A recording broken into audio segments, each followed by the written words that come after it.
All right. Hope everyone's doing great out there. I am on a absolute bender of making tableware, specifically plates, the next couple days.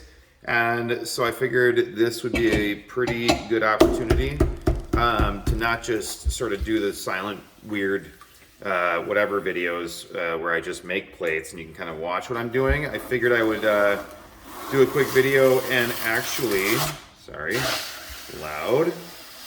I would actually explain what I'm doing and the decisions I'm making and how I make plates, yada yada yada. I've had a lot of coffee, so bear with me. So clean bat. I'm not really gonna step through the fundamentals, you know, the centering and the pressure and all the things. I am gonna point out a few things that might look a little different from how you throw or how, you know, whatever, just to tell you why I do things. So clay, 4.5 pounds. It's a stoneware with a little bit of ochre in it. It fires really toasty and nice. I like to round the edges to make sure I'm not trapping any air in the bottom. And then because I am absolutely, admittedly very lazy when it comes to wedging the clay, I probably don't do a great job at it. I know I don't do a great job at it. What I'll do is cone it, and that tends to get any air bubbles out, kind of loosens it up a little bit, like that. If you find that you're feeling air bubbles, that kind of a thing, coning goes a long way. Give it a shot. Plus, it's pretty satisfying. So, anyways. Plates, I don't open them the same way I open pretty much every other form, where hands on the outside, drop the well with your thumbs.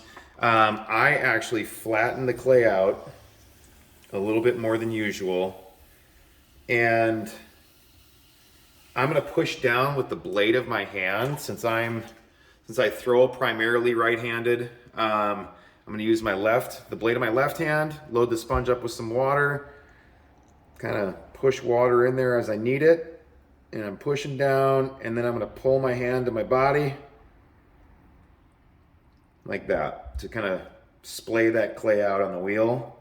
As I'm pushing my hand out, the blade of my hand out like this, I am easing up on the pressure I'm putting down on it. I'm kind of starting more pressure in the middle and easing up as I come away. The reason being is I like, with my plates in particular, I like a gradual slope to the middle.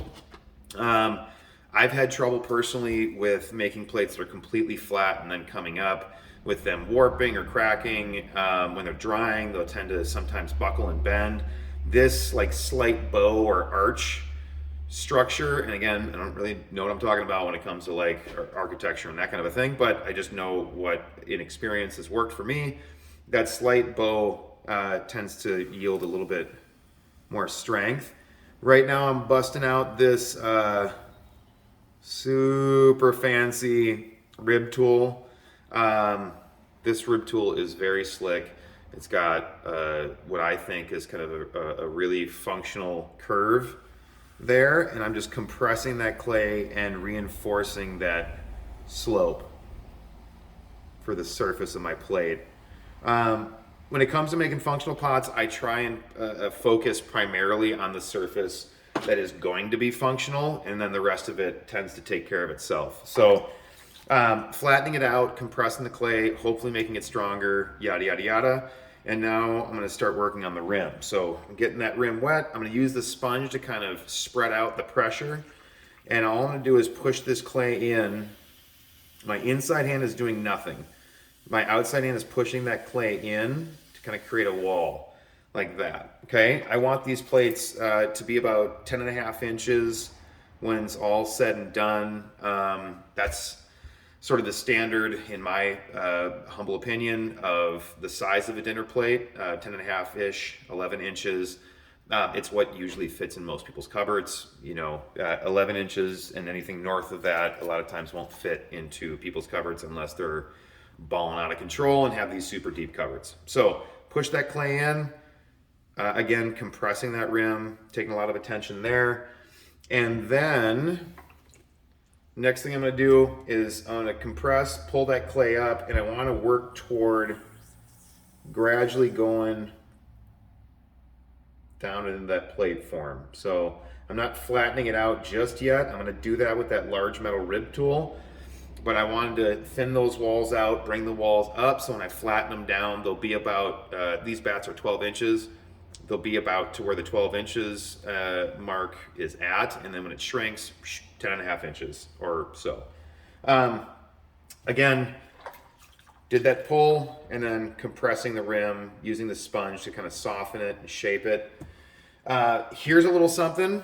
I use this, so with most forms, I do undercutting. I undercut the pot at the end of all of the different shenanigans that I got into. I'm going to do with plates, I do it now. The reason I do it now is when I am going to splay and flatten this wall out down here, I don't want to come back afterwards and try and undercut. It's going to push material up and I'm going to end up with a weird ridge inside here. So I'll do it right now, flatten it out, and then I can just trim away that excess at the end. So undercut, grabbing this metal rib tool again. This curve is essentially the curve that I want from surface to rim. And so I just leverage that, start on the inside with two hands here and just kind of pushing that clay out like that. I found that kind of teeter-tottering, which is absolutely a word, teeter-tottering this rib tool back and forth tends to give it a nice sort of uniform angle, a nice curve like that. I do also really enjoy leaving tool marks, just little points of interest. So I'm going to take this smaller metal tool, the smaller metal rib tool, and I'm going to just, I don't know, a little weird swirl, whatever. I think it looks cool. That's my 2 cents. Last thing, wet piece of leather. And if you can see from the shadow here, there is a pretty significant edge on there. I don't want that. It's a weak spot. Anything that comes to a point or anything sort of narrow like that, if it comes into contact with anything else, it'll tend to chip. And so I'm going to use this little wet piece of leather to soften the rim and kind of soften that transition from the inner surface of the plate to the rim and off the edge of it, like that. And then the old wire tool, undercut. I'm going to take this whole bat off, let it dry overnight. Since here in Minnesota, where my studio is at currently, it is humid and it's been raining, this I can just basically leave uncovered overnight, and then tomorrow I should be able to flip it over, trim it. I might do a walkthrough on that video as well. So anyways, per usual, I do sincerely appreciate you watching. I sincerely appreciate you subscribing. Holler down in the comments if you have any suggestions for forms you want to watch me or kind of have me explain what I'm doing and why I'm doing them. Share it if you find some value in this and you think it might be able to help other people. Please do so. But yes, I appreciate you. Thank you. Good dismount.